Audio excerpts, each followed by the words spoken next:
ಶುಕ್ರೋದ್ಯಮರರಿಂದರಗಿ ನಾಂದಿಗಳು ವರವ್ಯಾಸ ಮುನಿಪದ ದ್ವಂದ್ವಗಾನದನಾಗಿ ಕವಿಗಳ ಸುಂದರಿಗೆ ಬಲವನ್ನು ಹೇಳುವಲಿ ಮಾರುತಿ ಪ್ರತಾಪ ಎಂಬಿ ಕಥಾಮೃತು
ಮಂತ್ರಿಗಳೇ ಶುಭವಾಗಲಿ.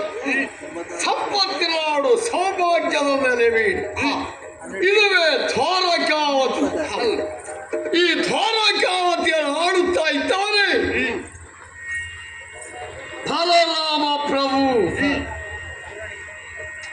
ಒಡ್ಡೋಲವು ಕೊಟ್ಟ ತಕ್ಷಣ ಪ್ರತಿಯೊಬ್ಬರು ಬಲರಾಮನಿಗೆ ಜಯವಾಗಲಿ, ದ್ವಾರಕಾಧೀಶನಿಗೆ ಜಯವಾಗಲಿ ಮತ್ತು ಆ ಜಯಘೋಷ ನಮ್ಮ ಸಭೆಯನ್ನು ಕಂಡಾಗ ಸಂತೋಷ ಆಗುತ್ತಾ ಇದೆ.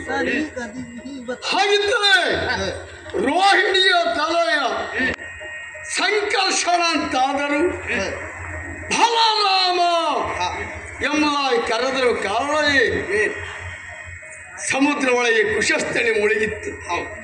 ಆ ಕುಶಸ್ಥಳಿಯನ್ನು ಎತ್ತಿ ಹಿಡಿದು ದ್ವಾರಕೆಯನ್ನಾಗಿಸಿದವನ ಹಾಗಾದ ಕಾರಣವಾಗಿ ಫಲಭದ್ರ ದ್ವಾರಕಾಧೀಶ ಎಂಬುದಾಗಿ ಹಾಡಿ ಹೊಗಳುತ್ತಾ ಇದ್ದಾರೆ ಎಂಬಲಿಗೆ ಸಂತೋಷ.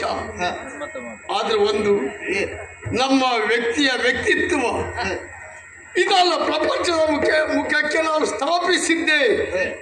ಹಾಗೆಂದು ಈ ದ್ವಾರಕೆಯಲ್ಲಿ ಎಲ್ಲವರು ಕ್ಷೇಮವಿದ್ದಾರೆ ಎಂದು ಅವರನ್ನು ಕಂಡಾಗ ಸಂತೋಷ ಆಗುತ್ತಾ ಇತ್ತು. ಅಷ್ಟಕ್ಕೆ ಸೀಮಿತವ. ಹಾಗಾಗಿ ನಿಮ್ಮಲ್ಲಿ ಒಂದು ಪ್ರಶ್ನೆ ಏನು ಕೇಳಲೇ? ಕೇಳು ಮಂತ್ರಿ ಶಾನೆ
ಮಾಡಬೇಕು. ಪ್ರಜಾವರ್ಗದ ಅವರು ಏನು ಮಾಡ್ತಾ ಇದ್ದಾರೆ ಅದು ಚೆನ್ನಾಗಿ ತಿಳಿದುಕೊಂಡಿರಬೇಕಾಗುತ್ತದೆ. ಸತ್ಯ ಧರ್ಮ ನ್ಯಾಯ ನೀತಿಯಂತೆ ಇದ್ದಾರೆ ಯಾರು ಚಾತುರ್ವರ್ಣದವರು. ಹಾಗೆ ಚಾತುರ್ವರ್ಣದವರಲ್ಲ ಅವರವರ ನಿಷ್ಠೆಯಿಂದ ಇದ್ದಾರೆಯೇ ಎನ್ನುವುದು ಹೇಳುತ್ತೀರೇ? ಆಲಿಸಬೇಕು ಪ್ರಭುಗಳೇ. ಕರುಣಿಸು ಹಲದ ರಾಷ್ಟ್ರದೋಡಿ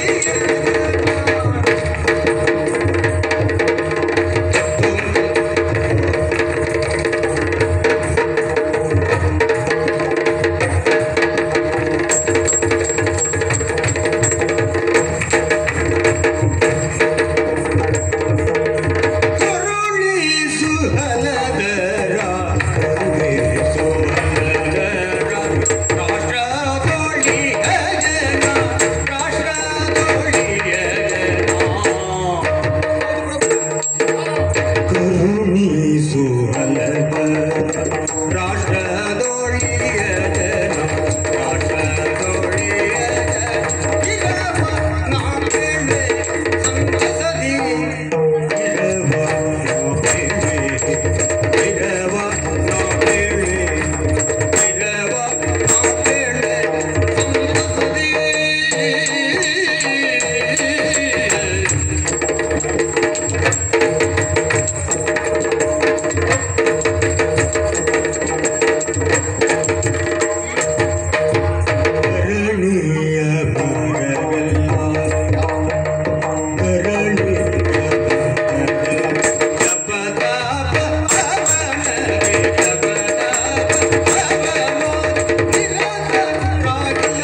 ಸುಹಲದ ರಾಷ್ಟ್ರದೊಳಿಯ ಕರುಣಿಸು ಹಲದರ ರಾಷ್ಟ್ರದೊಳಿಯ ಇರವ ಬೇಳೆ ಸಂತಸದಿ ಇರವನ ಬೇಳೆ ಸಂತಸದಿ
ಆಗಲಿ ಮಹಾಪ್ರಭುಗಳೇ, ನೀವೇ ಕೇಳುವಂತ ಪ್ರಶ್ನೆ ಹೀಗೆ. ನಮ್ಮ ದ್ವಾರಕೆಯಲ್ಲಿ ಇರುವಂತ ಜನರೆಲ್ಲರೂ ಕ್ಷಾಮಿಗಳೇ ಯಾವ ರೀತಿಯಲ್ಲಿ ಇದ್ದಾರೆ, ಹೇಗಿದ್ದಾರೆ ಎನ್ನುವ ಹಾಗೆ ಪ್ರಶ್ನೆ ಮಾಡೋದಕ್ಕೆ ಮುಂದೆ ಆಗ್ತಾ ಇದ್ದೀವಿ. ಅಲ್ಲ, ಪ್ರಶ್ನೆ ಮಾಡಲೇಬೇಕು. ಯಾಕಾಗಿ ಹೇಳಿ, ಆಯಾ ಸಮಯ ಸಂದರ್ಭವನ್ನು ನೋಡಿ ಇದು ಮಂತ್ರಿಗಳಿಗೆ ಚರ್ಚೆಯನ್ನು ಮಾಡಬೇಕಾದ ನಮ್ಮ ಕರ್ತವ್ಯ. ಅದರಲ್ಲಿಯೂ ಅಷ್ಟಮಂತ್ರಿಗಳಲ್ಲಿ ನಾವು ಶ್ರೇಷ್ಠ ಮಂತ್ರಿಗಳು, ಮಂತ್ರಿಗಳು. ಯಾಕಾಗಿ ಹೇಳಿ, ನಮ್ಮ ನಾಡಿನ ಸರ್ವತೋಮುಖ ಬೆಳವಣಿಗೆಗಾಗಿ ಸಕಾಲಕ್ಕೆ ಸರಿಯಾಗಿ ಸಲಹೆ ಸೂಚನೆಯನ್ನು ಕೊಡುವರಿದ್ದೇವೆ. ಹಾಗಾಗಿ ಅಲ್ವೇ ಯಾವುದೇ ಒಂದು ಕಾರ್ಯವಿರಲಿ ನಮ್ಮನ್ನ ಕರೆದು ನೀವು ಆಡುವರಿದ್ದೀರಿ, ಹೇಳುವರಿದ್ದೀರಿ. ಹಾಗಿದ್ರೆ ನಮ್ಮ ನಾಡಿನಲ್ಲಿರುವಂತ ಜನತೆ ಯಾವ ರೀತಿ ಇದ್ದಾರೆ ಎನ್ನುವುದಕ್ಕೆ ಅವರ ಮುಖವನ್ನು ಕಂಡಾಗಲೇ ಗೊತ್ತಾಗ್ತದೆ. ಯಾಕೆ ಹೇಳಿ, ಸಂತೋಷದಲ್ಲಿದ್ದಾರೆ ಎನ್ನುವ ಹಾಗೆ. ಯಾಕಾಗಿ ಹೇಳಿ, ನಿಮ್ಮ ಒಡ್ಡೋಲಾದಂತ ಹೊತ್ತಿನಲ್ಲಿ ನಮ್ಮವರೆಲ್ಲರೂ ಎದ್ದು ನಿಂತು ಜಯಘೋಷವನ್ನು ಮಾಡಲು ಮುಂದಾಗ್ತಾ ಇದ್ದಾರೆ. ಬಲರಾಮ ದೇವರಿಗೆ ಜಯವಾಗಲೆಂಬ ಜಯಘೋಷ. ಅವರ ಮುಖವನ್ನು ಸರಿಯಾಗಿ ನೋಡಿ. ಮತ್ತೆ ಆಡಳಿತ ಸುಭದ್ರತೆ ಬಲರಾಮ ಅದರ ತೂಗಿಸಿದ್ದೇನ ಅಲ್ವಾ, ಕಾರಣ ಇಲ್ಲವೇ ಇಲ್ಲ. ಹೌದು, ಜಯಾತಿಂದಲ ಯದುವಂಶಕ್ಕೆ ಶಾಪ ಬಂದರು. ಇದು ಸಿಂಹಾಸನ ಬಾಯಿಲಾಗಿ ಹೋಗಲಿ ಅಲ್ವಾ, ಸಿಂಹಾಸನ ಏರಿ ಅದನ್ನು ದಕ್ಕಿಸಿಕೊಂಡವ. ಹೌದು, ಹಾಗಿದ್ರೆ ನಮ್ಮವರನ್ನು ಕಂಡಾಗ ನೆಮ್ಮದಿಯಿಂದ ಇದ್ದಾರೆನ್ನುವ ಹಾಗೆ ಅವರನ್ನು ಕಂಡಾಗ ನಾವು ಅರ್ಥೈಸಿಕೊಳ್ಳುವಲ್ಲಿ ಮುಂದಾಗಿದ್ದೇವೆ.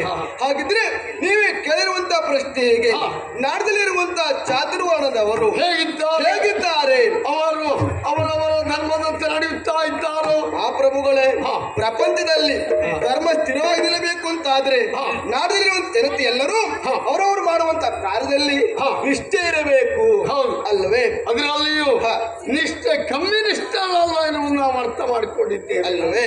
ಹಾಗಿದ್ರೆ ಇರುವುದು 4 ವರ್ಗಗಳು. ಅದುವೇ ಬ್ರಾಹ್ಮಣ, ಕ್ಷತ್ರಿಯ, ವೈಶ್ಯ, ಕೊನೆಯದಾಗಿ ಬರುವುದು ಅದುವೇ ಶೂದ್ರರು. ಹಾಗಿದ್ರೆ ಮೇಲ್ಪಂಕ್ತಿಯಲ್ಲಿದ್ದವರು ಅದುವೇ ಮೊದಲಾಗಿ ಬರುವುದು ಬ್ರಾಹ್ಮಣರು.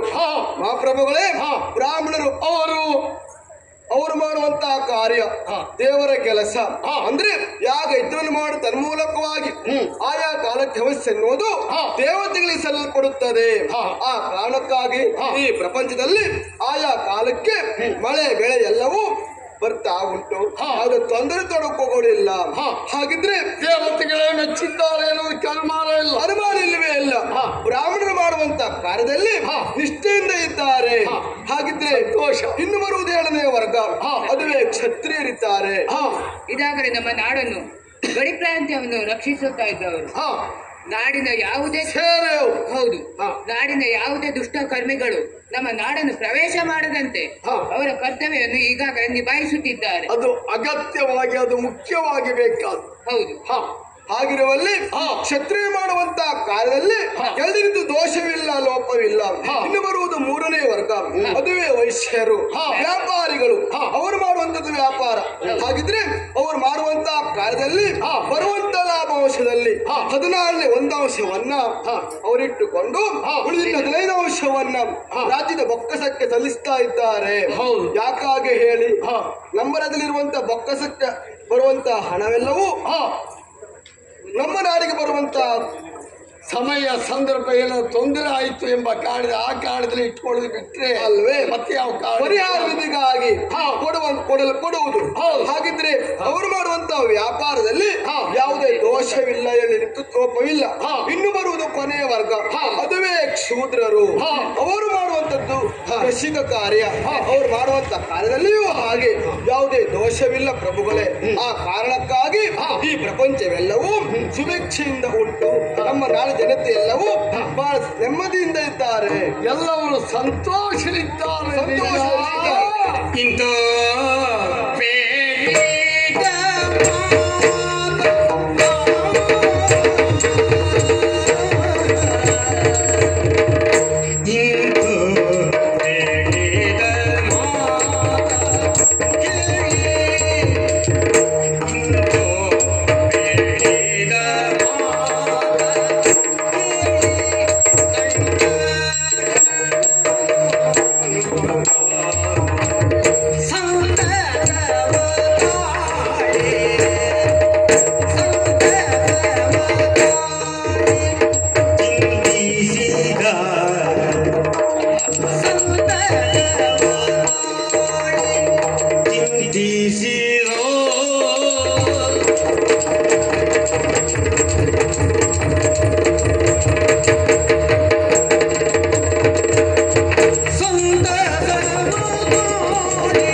ಇನ್ನೊಂದೆಡೆ ಸರ್ವ ಬಣ್ಣ ಮಸಿಮಿತೋ ಎಂದು. ಯಾಕೆ ಕೆಲವು ಸಮಯ ಹಾಗೆ ಎಲ್ಲರೂ ಕ್ಷೇಮ ಇದ್ದಾರಂತ ನಮ್ಮವರು ಹೇಗೆ, ನಮ್ಮ ಮನೆಯಲ್ಲಿ ಹೇಗಿದ್ದಾರೆ ಹೇಗೆ ಅನ್ನುವುದು ಚೆನ್ನಾಗಿ ಯೋಚನೆ ಮಾಡಬೇಕಾಗ್ತದೆ.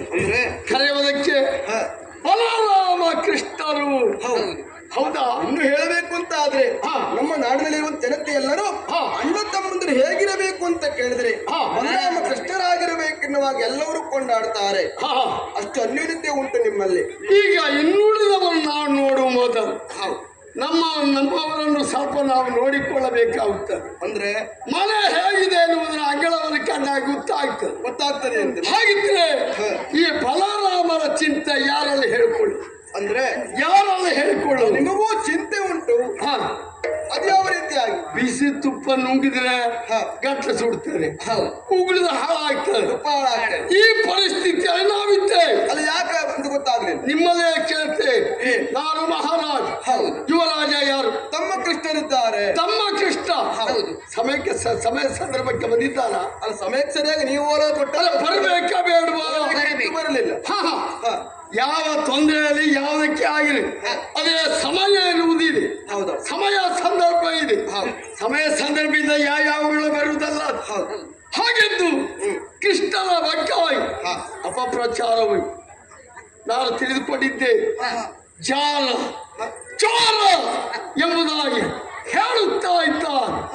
ಇದನ್ನು ಕಿವಿಯಾರೆ ಕೇಳಿದವನ. ಅದಕ್ಕಾಗಿ ಒಮ್ಮೆ ಸಂತೋಷ ಆದರೂ ಮನಸ್ಸಿನ ಚಿಂತೆ ಬೇರೆ.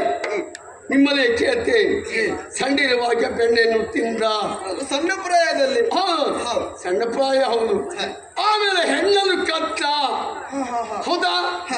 ಇದು ಸರಿಯೇ? ಅವರಿಗೆ ಕೃಷ್ಣನಿಗೆ ಸರಿಯಾದ ಕೇಳ್ತಾ ಇದ್ದೆ. ಅಂದ್ರೆ ಈ ರೀತಿಯಾಗಿ ಮಾಡಿದ್ದು ತಪ್ಪಿನ್ನು ನೀವು ಹೇಳುವುದು ತಪ್ಪಲ್ಲದೆ ಮತ್ತಿದ್ದೆ ಪ್ರಭುಗಳೇ. ಹಿಂದೆ ಕೌಶಿಕ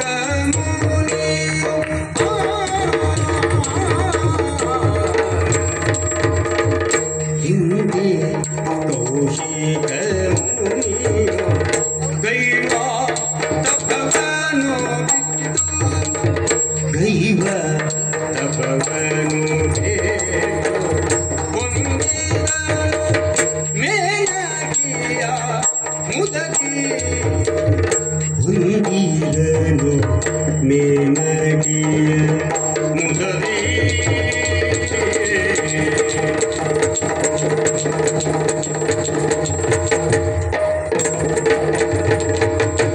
ಬಂದಿರನು ಮೇನಗಿಯ ಮುದವೇ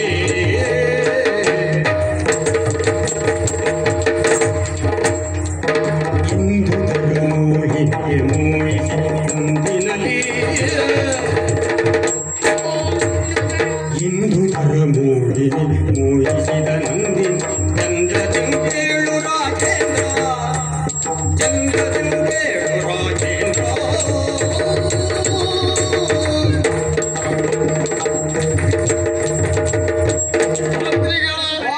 ನನ್ನ ತಮ್ಮ ಹೌದಾದರು ನ್ಯಾಯ ಧರ್ಮ ಇದರ ಬಗ್ಗೆ ಚೆನ್ನಾಗಿ ಯೋಚನೆ ಮಾಡಬೇಕು. ಅವನ ಮನುಷ್ಯನ ನಡತೆ ಏನೊತ್ತು ಯೋಚನೆ ಮಾಡ್ತಾರೆ. ಹೌದೌದು. ನಡತೆ ಸರಿ ಹೋದ್ರೆ ಅವನಿಗೆ ಬೆಲೆ ಉಂಟ? ಬೆಲೆ ಇಲ್ವೇ ಇಲ್ಲ. ಅದ್ರಲ್ಲಿ ಒಂದೆರಡು ಮದುವೆ ಆಗ್ತಾವ. ಇಲ್ಲಪ್ಪ 14 ಮಂದಿ ಮಾಡದೇರಿದ್ದ ಅಂತದ್ರಲ್ಲಿಯೂ ಸಹ ನಮ್ಮ ಮಾನಕ್ಕೆ ಭಂಗ ತರುವ ಕೆಲಸವನ್ನು ಮಾಡುತ್ತಾ ಇದ್ದಾನೆ. ಇದು ಸರಿಯಾದ ಕೇಳ್ತಾ ಇದ್ದೀವಿ. ಪ್ರಭುಗಳೇ ನೀವು ಆಡುತ್ತಿರುವಂತ ಮಾತು ಹೀಗೆ. ತಮ್ಮನ ಅಂತ ಕೃಷ್ಣ ಹೆಣ್ಣನ್ನು ಮೋಹಿಸುವಲ್ಲಿ ಮುಂದಾಗ್ತಾ ಇದ್ದಾನೆ, ಹೆಣ್ಣು ಮಕ್ಕಳ ಚೋರನಿದ್ದಾನೆ ಎನ್ನುವ ಹಾಗೆ. ಹೆಣ್ಣು ಮಕ್ಕಳನ್ನೇ ಕದ್ದ ಅಲ್ವೇ ಪ್ರಭುಗಳೇ? ನಿಮ್ಮ ತಮ್ಮ ಮಾಡಿರುವಂತ ಕೆಲಸ ಅದು ತಪ್ಪಲ್ಲದೆ ಮತ್ತಿಂದ ತಪ್ಪಲ್ವೇ ಅಲ್ಲ. ಅವನು ತಪ್ಪೇ. ಯಾಕೆ ಹೇಳಿ? ಯಾಕೆ ತಪ್ಪ? ಈಗ ನಮ್ಮ ಈ ಪ್ರಪಂಚದಲ್ಲಿ ಅದೆಷ್ಟೋ ದೊಡ್ಡ ದೊಡ್ಡ ವ್ಯಕ್ತಿಗಳು ಇದ್ದಾರೆ.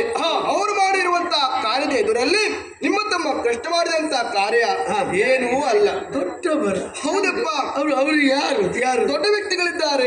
ಆ ವಿಶ್ವಾಮಿತ್ರ ಮುನಿಗಳು ತಪವನ್ನು ಮಾಡುವಂತಹ ಕಾಲದಲ್ಲಿ ಮೇನಕೇನು ಹೋಗಿ ಕೂಡಲಿಲ್ಲವೇ? ಅವರೆಂತ ದೊಡ್ಡ ವ್ಯಕ್ತಿಗಳು ಹೇಳಿ ಅಂತವರೇ ಆ ಕಾರ್ಯವನ್ನು ಮಾಡುವಲ್ಲಿ ಮುಂದಾಗಿದ್ದಾರಂತಾದ್ರೆ ನಿಮ್ಮ ತಮ್ಮ ಕೃಷ್ಣ ಮಾಡಿದಂತ ಕಾರ್ಯ ಅವರ ಎದುರಲ್ಲಿ ಏನು ಅಲ್ಲ. ವಿಶ್ವಾಮಿತ್ರ ಮೇಲೆ ಕೆರೆ ಕುಡಿತಾನೆ ಎಂಬಲಿಗೆ ತಮ್ಮನ ತಪ್ಪು ತಪ್ಪಲ್ಲ ಅಲ್ಲ. ಮತ್ತೆ ಏನಾದ್ರೂ ಉದಾಹರಣೆ ಉಂಟಾ? ಉದಾಹರಣೆ ಉಂಟಪ್ಪ. ಹಿಂದೂ ಧರ್ಮದಲ್ಲಿದ್ದಾರಲ್ಲ ಪ್ರಭು ಪರಮೇಶ್ವರ, ಅವನೇನು ಮಾಡಿದ? ಇನ್ನೊಂದು ಕಾಲದಲ್ಲಿ ಸಮುದ್ರ ಮಥನವು ನಡೆಯುವಂತ ಹೊತ್ತಿನಲ್ಲಿ ಶ್ರೀ ವಿಷ್ಣುವೇ ಮೋಹಿನಿ ಅವತಾರವನ್ನು ತಾಳಿ ಬಂದ. ಆ ಕಾಲದಲ್ಲಿ ಪರಮೇಶ್ವರ ಮೋಹಿನಿ ರೂಪದಲ್ಲಿರುವಂತಹ ವಿಷ್ಣುವನ್ನ ಕೂಡಲಿಲ್ಲವೇ? ಅಂತ ಅವನೇ ಮೋಹಿನಿಯನ್ನು ಕೂಡಿದ್ದಾರೆ. ನಿನ್ನ ತಮ್ಮ ಕೃಷ್ಣನ ತಪ್ಪಲ್ಲ. ತಪ್ಪಲ್ಲವೇ ಅಲ್ಲ. ಇನ್ನೂ ಉದಾಹರಣೆ ಹೇಳಬೇಕು ಅಂತ ಆದ್ರೆ ಸುರಲೋಕದ ಅಧಿಪತಿಯಾದಂತ ಸುರೇಶ ದೇವೇಂದ್ರ ಹಾಲಿನ ಕೂಡಲಿಲ್ಲವೇ? ಅಂತ ವ್ಯಕ್ತಿಗಳೇ ಅಂತ ಕಾರ್ಯವನ್ನು ಮಾಡುವಲ್ಲಿ ಮುಂದಾಗಿದ್ದಾರಂತ ಆದ್ರೆ ನಿಮ್ಮ ತಮ್ಮ ಕೃಷ್ಣ ಮಾಡಿದಂತ ಕಾರ್ಯ ತಪ್ಪಲ್ಲವೇ ಅಲ್ಲ. ಮಂತ್ರಿಗಳ ನನ್ನ ತಮ್ಮನ ತಪ್ಪಲ್ಲ ಎಂಬುದಾಗಿ ಹೇಳುತ್ತಾ ಇದ್ದೀನಿ. ಹಾಗಿದ್ದರೆ ನನಗೆ ಅರ್ಥ ಆಗುತ್ತಾ ಇದೆ.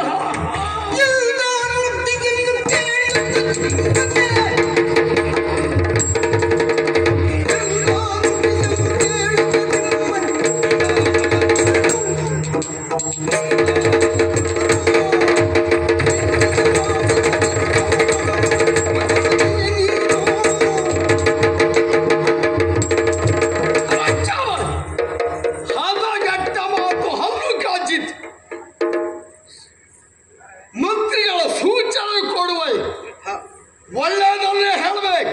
ನಾವೀಗ ಆಡಿದ ಒಳ್ಳೆಯ ಮಾತು. ಅದನ್ನು ಬಿಟ್ಟು ನನ್ನ ತಮ್ಮನ ಕುರಿತಾಗಿ ಪಕ್ಷ ವಹಿಸಿ ಮಾತನಾಡ್ತಾ ಇದ್ದೀರಾ? ವಿಶ್ವಾಮಿತ್ರ ಮೇಲೆ ಕೆರೆ ಕೂಡಿದ ಏನ್ ಹೇಳ್ತಾ ಇದ್ದೀರಿ ನೀವು? ಈಶಾ ದೇವೇಂದ್ರ ತಪ್ಪನ್ನು ಮಾಡಲಿಲ್ವೇ? ಅವರೆಲ್ಲ ದೊಡ್ಡವರಿಗೆ ಮಹಾನ್ ವ್ಯಕ್ತಿಗಳು. ಆ ಸಾಲಿಗೆ ನನ್ನ ತಮ್ಮನಲ್ಲ. ಮುಂದಾಗುವ ಏನೋ ಒಂದು ಕಾರ್ಯ ಇದೆ ಎಂಬ ಕಾರಣದಲ್ಲಿ ಅಂಥ ಘಟನೆಗಳು ನಡೆದಿದೆ. ಯಾಕಷ್ಟಿದ್ದ ನನ್ನ ತಮ್ಮ ಮಾಡಿದ್ದಕ್ಕೆಲ್ಲ ಆ ಉದಾಹರಣೆ ಕೊಡ್ತಾ ಇದ್ದೀರೋ ಈಗ ನನಗೆ ಅರ್ಥ ಆಗ್ತಾ ಇದೆ. ನೀವೆಲ್ಲ ಕೃಷ್ಣ ಪಕ್ಷದವರು ಏನು ಮಂತ್ರಿಗಳೇ, ಇದನ್ನೇನೇ ಇರಬೇಕು. ನಾವು ನೇರವಾಗಿ ಬಿಟ್ಟು ಹೇಳುವುದಲ್ಲ. ಆದ್ರಿಂದ ನನ್ನ ತಮ್ಮನ ಪಕ್ಷ ಅಂತ ನೀವಿಲ್ಲಿ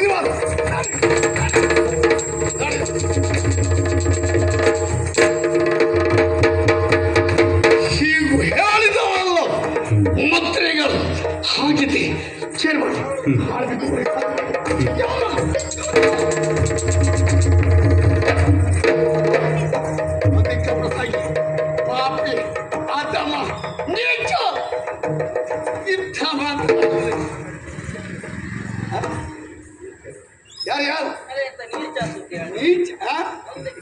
ನನ್ನ ತಲೆ ಬಿಸಿಯಾಗಿದೆ.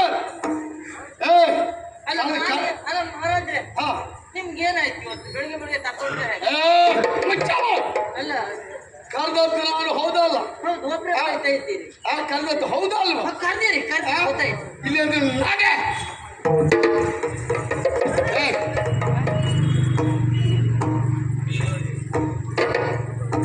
ಹೋಗುವ ತಕ್ಷಣ ಹೋಗುದೇನು? ನೀವೇ ಹೇಳಿದ್ರಲ್ಲ. ಯಾಕೆ ಅಂತ ಕೇಳಬಾರ್ದು.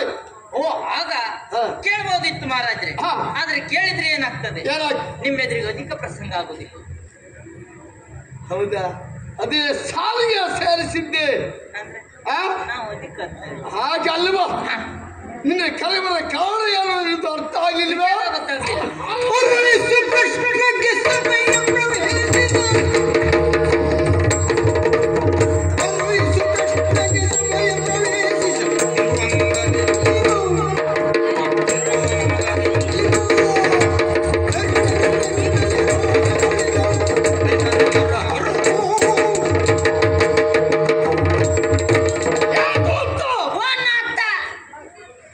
ನಿನ್ನ ಕರ್ನಾಟಕ ಯಾಕೆ ಅರ್ಥ ಆಗಿಲ್ವಾ? ಗೊತ್ತಾಗ್ಲಿಲ್ಲ. ಹೇಳಿದ್ರು ಗೊತ್ತಾಗ್ತದೆ. ತಲೆ ಬಿಸಿಯಲ್ಲಿದ್ದೇನ. ತಲೆ ಬಿಸಿಯ? ಹೌದು, ತಲೆ ಬಿಸಿಯ. ತರ್ತೇನೆ. ಯಾವ್ದು ತಲೆ ಬಿಸಿಗೆ ಒಳ್ಳೆ ಔಷಧ. ಹಾಗಲ್ಲ, ನಿನ್ನೆ ಇದ್ದತ್ತೆ ಇವತ್ತಿಲ್ಲ. ಇಲ್ಲ, ನೋಡಿದ್ರೆ ನಿಮ್ಮ ಕಣ್ಣೆಲ್ಲ ನೋಡಿ ಇವತ್ತಿದ್ದತ್ತೆ ನಾಳೆ ಇರ್ಲಿಕ್ಕಿಲ್ಲ.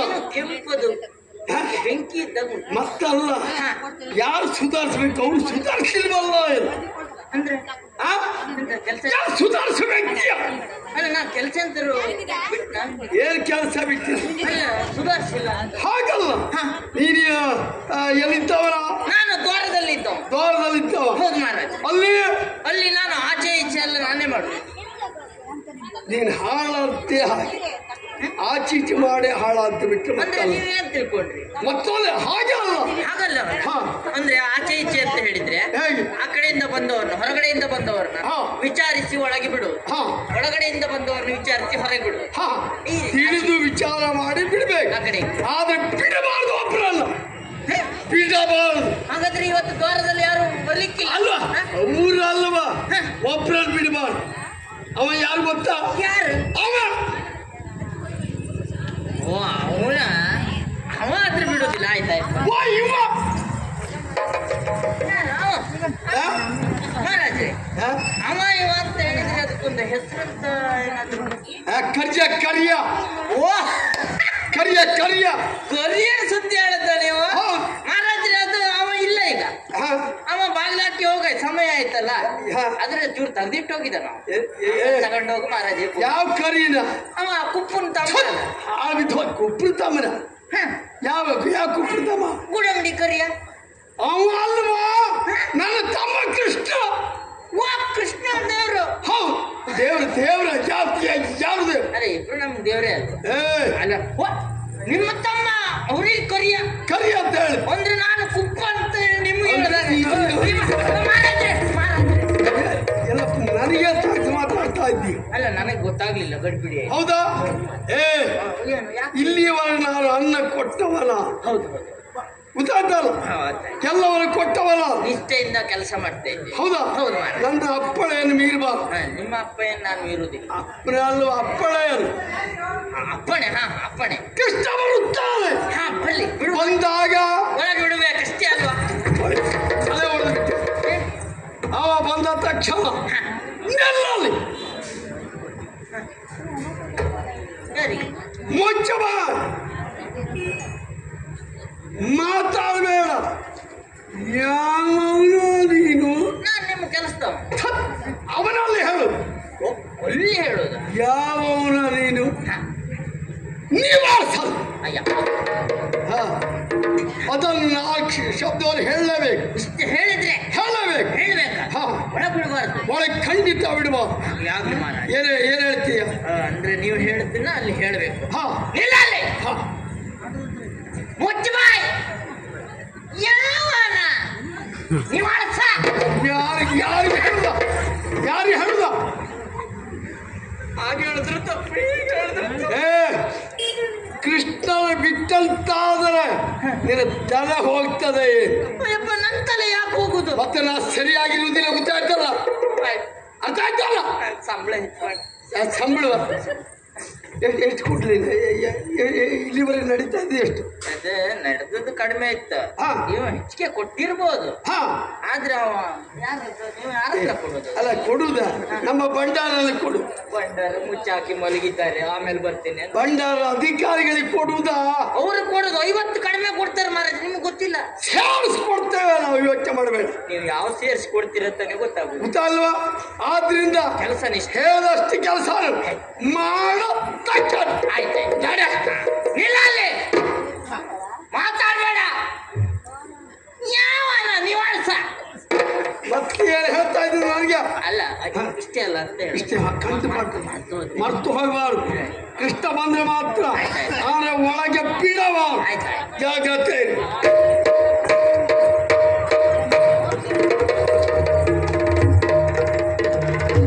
ಯಾರ್ದೋ ಕೆಲಸ